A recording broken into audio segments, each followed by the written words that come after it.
everyone, welcome to the kingdom. My name is Maida King, and as you can see, I am ready for the Christmas season. My favorite season. I love winter.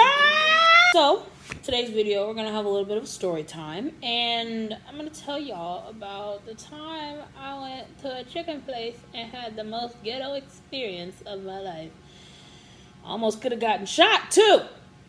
Anywho, me and my best friends, we went to Savannah, Georgia for a little girls trip for a week. And one night, we really wanted some chicken wings. So we were looking at chicken places. And I found one, and it was about 10, 12 minutes away. But they didn't want to drive 10, 12 minutes away. And I was thinking to myself, but y'all, it's in the little downtown area that we've been going. And we said we wanted to try one more place down there before we left, right? Yes, but they didn't feel like driving that night. And I said, okay, it'd be 3 against 1 anyway, so I will conform. They found a place about 2-3 minutes away called 420. Yes, 420. And I'm thinking to myself, that's an interesting name. Very interesting name. But you know, there's nothing could go wrong. I was wrong. We get to the place, and we get in, and the building's not that big. It's not entirely small, but it's not big either. Everybody had their masks on. Everybody was social distancing as much as they could. And mind you, here's the line. Oh, the cashier stand, sorry. Here's the cashier stand. Here's the line going that way. The line was curving and going out, okay, towards the door. So we're thinking that this place must be delicious. They got a line going out the door. We finna eat good. So we're in line, and this man comes in. Big old black man comes in. And he has on a white shirt, blue jeans with deep pockets, and black Nikes. And I told y'all what he was wearing because it's going to become important to the end of the story. So remember, he has on a white shirt. Okay. So he comes past us, mind you, cashier stand, line, going out towards the door. He walks past us, and where he stands, there are people that have already ordered. They're waiting for their orders, or they have to-go orders that they're waiting for. So that's where all those people were standing, on the side, to the side, like they've already ordered, which they have. So he stands over here and he asks me, he says, have you ladies, y'all already ordered, y'all in line, y'all waiting? And I say, yes, sir, we're in line. We haven't ordered yet. He says, okay, cool. And he's like, thank you. And I'm like, you're welcome. So he stands to the side where people are waiting for their orders already. Okay? He stands over there. And again, cashier stand, line, people waiting for their to-go orders. Okay. So this girl comes in, shorter black girl comes in, and she's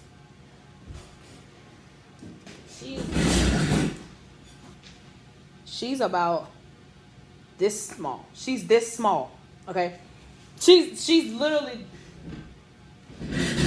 her height.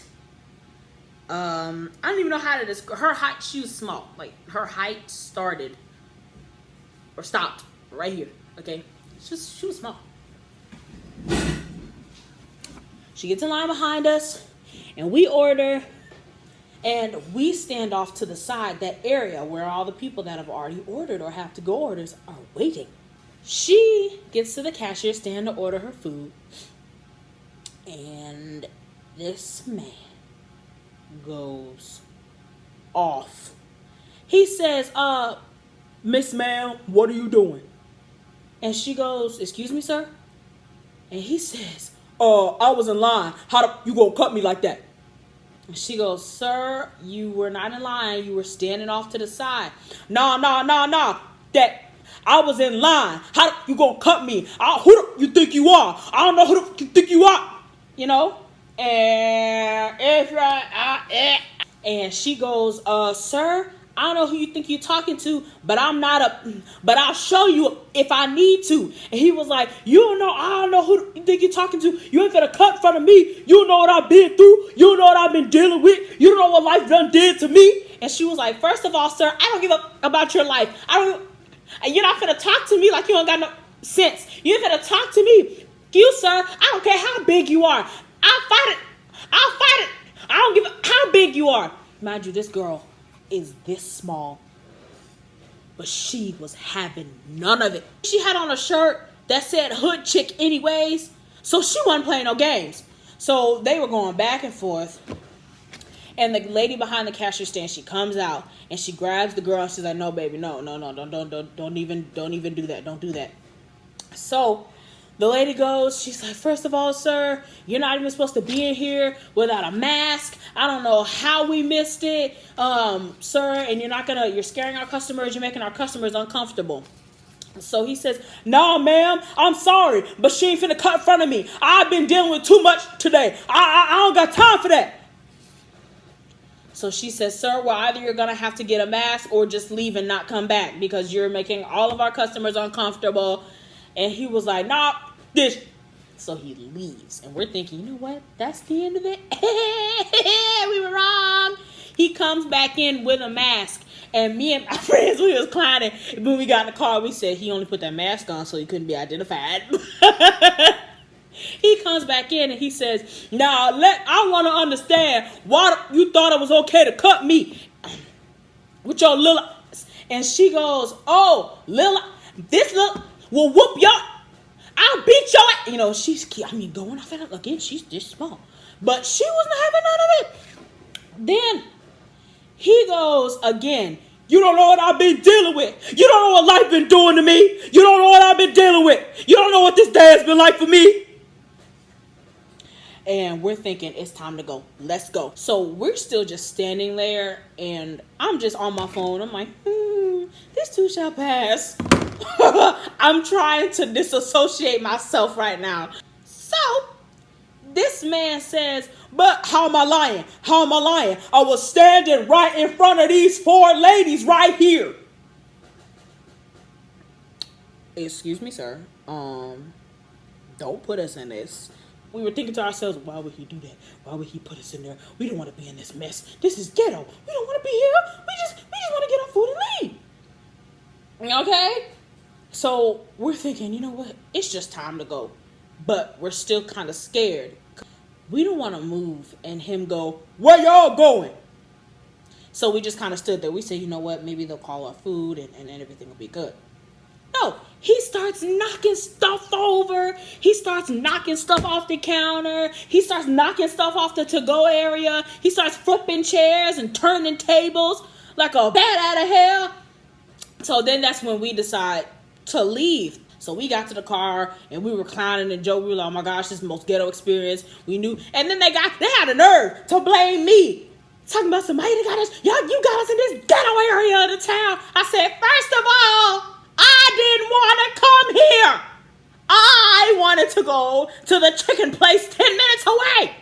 But y'all lazy bums wanted to go somewhere 2 minutes away. It's your fault. All right, I might have us in a ghetto hotel. I'll take responsibility for that one. But we didn't have to come here. Then my friend Tamia, she's in the back seat and she's kind of shaking a little bit. And she goes, y'all, on some real stuff, I'm really glad we got out of there when we did. And we're thinking, why? What happened? What'd you see? Just like, she's going to say something like funny.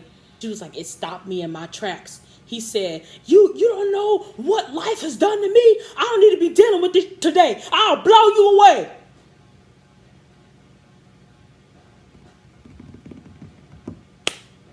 Listen, I said that was a blessing from God because now that I think about it, his pockets were deep and they looked like they had things in them. And when he made that statement, blow you away, I said, see, this is y'all's fault. Because if I had gotten shot, I would have came back and haunted all of y'all for the rest of your lives. And that's the part of the story where I could have almost gotten shot. Maybe had we not let, maybe if the situation had escalated, he would have probably pulled out a gun and started shooting. So we get out and we're sitting in his car and thinking this food had better.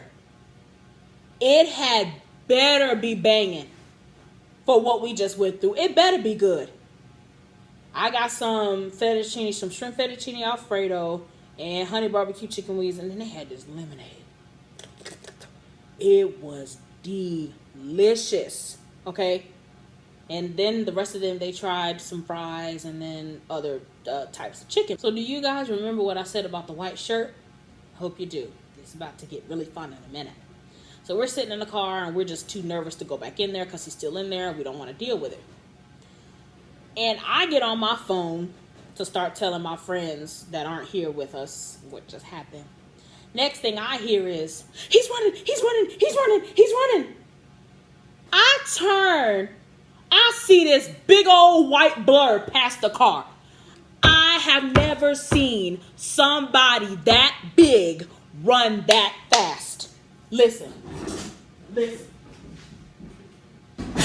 He was moving like this, okay? Y'all see my shirt? It's gonna be a blur in a minute.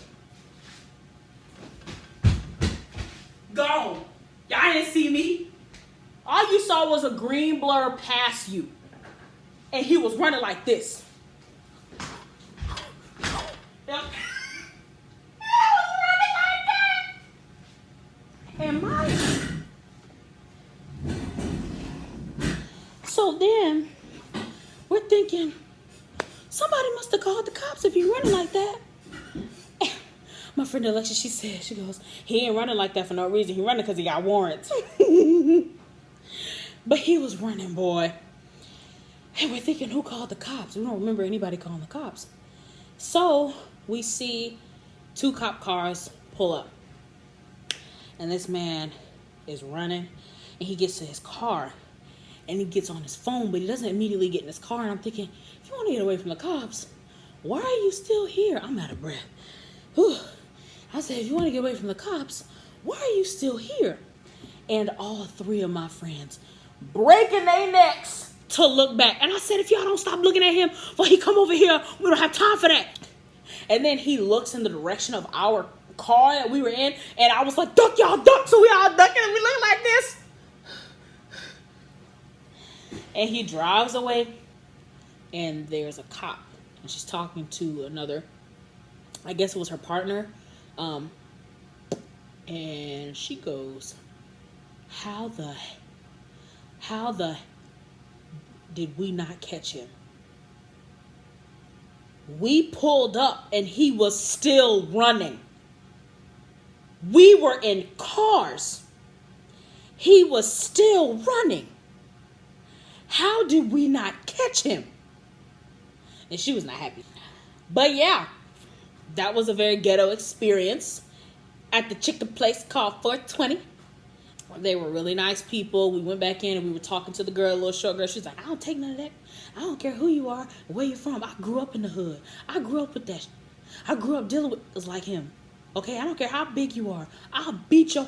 So you're not finna disrespect me. And she was real cool, you know, and she did have a shirt on it. I think it said hood chick, so she was not having none of it. We get in, get our food, get our drink, drive back to the hotel. And I taste my food. Now, this is the funny part. This is the most interesting part of the whole story. I get my food, and I am living. That shrimp was cooked to perfection. The Alfredo sauce was delicious. The noodles weren't overcooked. My honey barbecue chicken wings were good. I wish I would have just asked for wings and not little drumlets, because I don't like the drumlets.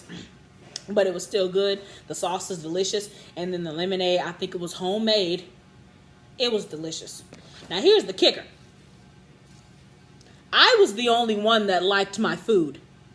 You don't have experiences like that, and the food is nasty at all. Everybody else, they were not happy. They were not impressed. They said we just spent our money, almost got shot, and dealt with the most ghetto thing in the world, and my food wasn't good. And I was like, I can't relate. And I think the food wasn't basic, but they hadn't come down from the situation yet, so their stomachs were not in the mood for food. So they ate it because they weren't. We don't waste in here. We don't waste in this house. Okay, they still ate it, but they were not happy. Moral of the story: don't go to a restaurant close to 1 a.m. in the morning that has a name synonymous with Mary Jane. Well, that was a time.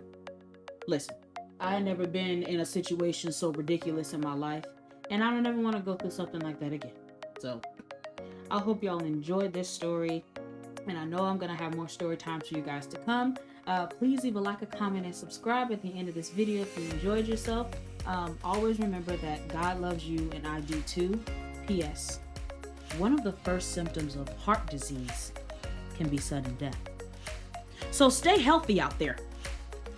Bye now.